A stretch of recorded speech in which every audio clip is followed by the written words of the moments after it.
He hadn't spoken to his father in 3 years.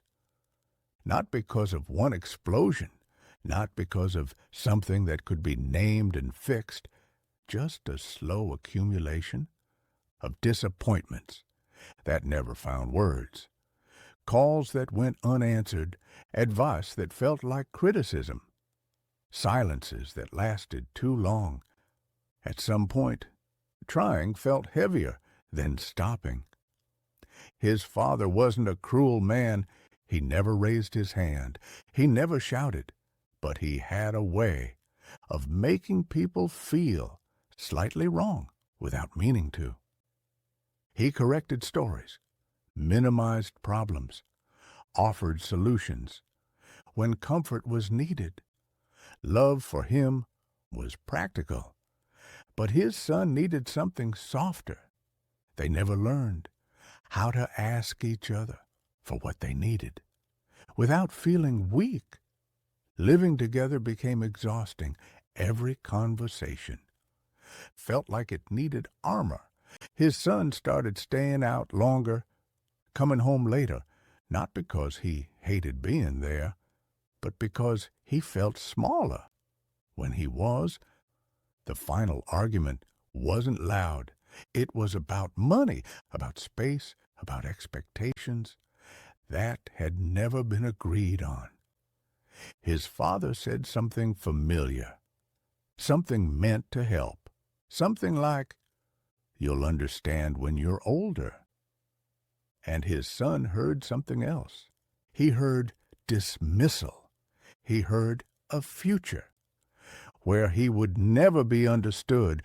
That was when he said it. "You can't stay here anymore."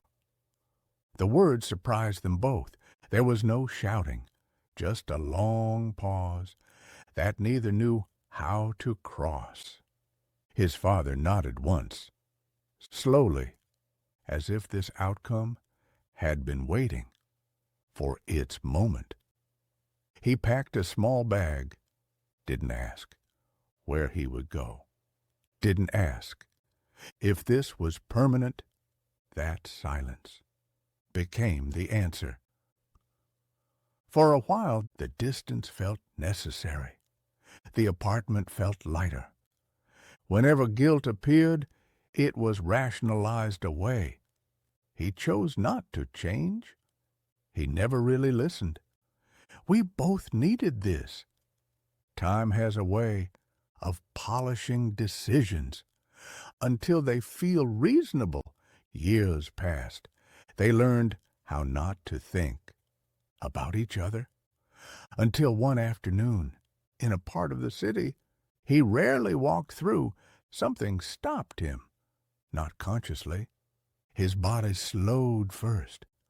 A man sat against a wall, near a closed shop, a thin jacket, a plastic bag. His beard was longer, his posture smaller, but the hands were unmistakable. They shook slightly as they counted coins. Recognition arrived slowly. Then all at once, it was his father.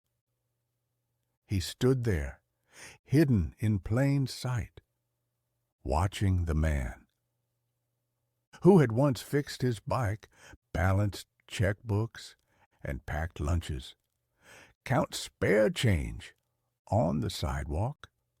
His father didn't look up, didn't recognize him, and suddenly, being unseen felt like punishment. His instinct was to step forward, say his name. But another instinct followed. Fear. Fear of anger. Fear of rejection. Fear that nothing would change. He remembered all the reasons he had cut contact, the emotional distance, the constant misunderstanding. Standing there now, those reasons didn't disappear, but they felt terribly incomplete. He told himself he would come back later, that he needed time, that this wasn't the right moment. But deep down, he already knew there would never be a moment that felt safe. He turned the corner, walked away, not because he didn't care, but because caring felt unbearable. 2 weeks later, a phone call came. A hospital. A man brought in from the street. No identification, no emergency contact. Someone had found an old document with his name on it. That was how they reached him. When he arrived, his father was unconscious. Machines filled the room with steady sounds. That felt intrusive. He stood beside the bed, looking at a face that had shaped his life, and yet felt distant.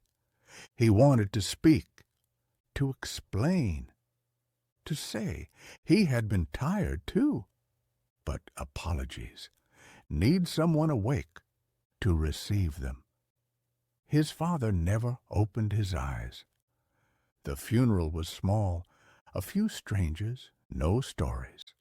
No one spoke about the man he had been before things went wrong. He stood there quietly, holding a truth no one else carried, that he had seen him, alive, cold, alone, not to be recognized. After the funeral, he found himself replaying smaller moments, not the fights, not the words that had pushed them apart, but ordinary things that suddenly felt heavy. His father waiting too long to press a crosswalk button, correcting a story that didn't need correcting, saying, "Be careful," when what he meant was, "I worry about you." Things that had annoyed him then felt unbearably human now. He remembered how his father never asked for help, how he would struggle quietly rather than admit he didn't know something, how pride, disguised as independence, had always stood between them. Standing at the edge of the grave, he realized something too late. His father hadn't been difficult. He had been afraid of becoming a burden, afraid of saying the wrong thing, and losing what little closeness remained. And in trying not to be a burden, he had become invisible. That realization stayed with him, not loudly, but constantly.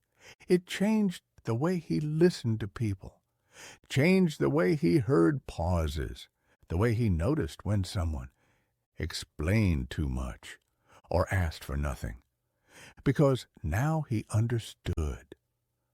Some people don't ask for help because they don't believe they're allowed to, and sometimes when you wait for them to say it clearly, you wait too long. For months after, that image returned without warning. Not the arguments, not the anger, just the hands counting coins. People talk about forgiveness as something generous, but sometimes it's something that requires timing, and timing is not always kind. Sometimes the chance passes and takes everything with it. He never tells this story to justify himself, only to remember and to notice when someone hesitates a little too long, because he knows now how quickly silence becomes permanent. If this story stayed with you, you're not alone. Some stories hurt because they hold words we never said. They don't ask to be resolved, only to be carried, shared here, one story at a time.